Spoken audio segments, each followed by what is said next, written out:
অনেকটা উত্তেজনা মাঠে যাচ্ছে, অনেকটা বিবর্তনের জায়গায়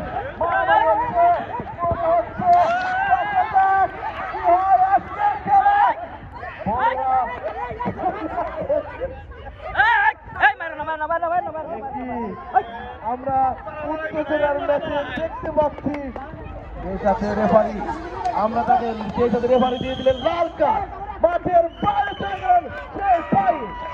সুন্দর একটা খেলা আমরা দেখতে পাচ্ছি, মাঠের ভিতরে এলোমেলো দর্শকরা বের হয়ে যান। আপনাদের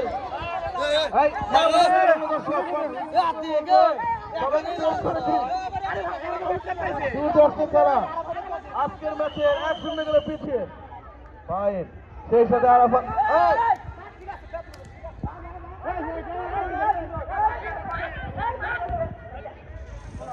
দেখা যাক